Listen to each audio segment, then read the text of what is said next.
Hypericum, Patalum, Ipcot.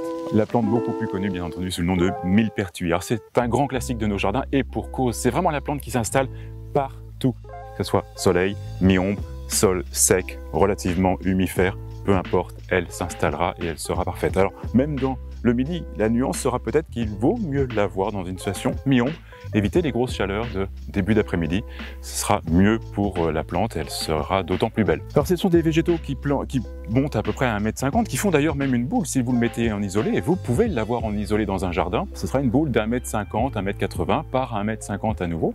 Donc c'est vraiment très joli, et cette qualité de la fleur jaune, jaune pur, jaune or, c'est là qu'est sa grande qualité sur un feuillage vert foncé. Voilà, il y a ce contraste qui est là et qui va permettre de bien l'associer dans beaucoup de massifs grâce à ce vert foncé du feuillage. Vous utilisez le millepertuis soit en bordure, tel qu'on l'a là. C'est vraiment un ensemble magnifique. Alors, qui peut être en contraste avec un mur de vieille pierre comme on a ici, ou bien entendu une délimitation de clôture entre deux terrains.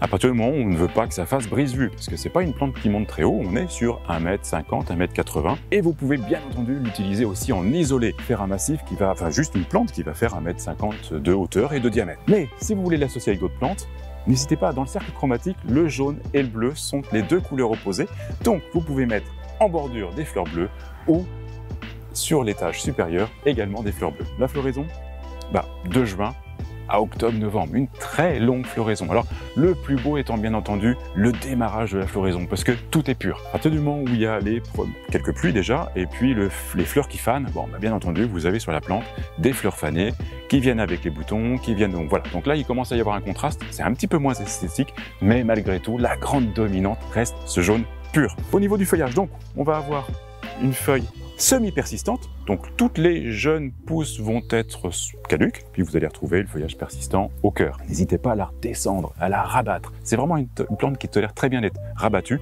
Ici, cette haie, on la rabat à 50-60 chaque hiver, et elle redonne à nouveau ce massif. Donc c'est vraiment une plante très facile.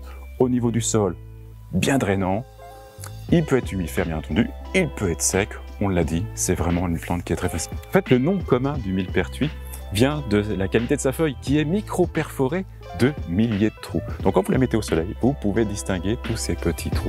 Voilà, jardinez bien.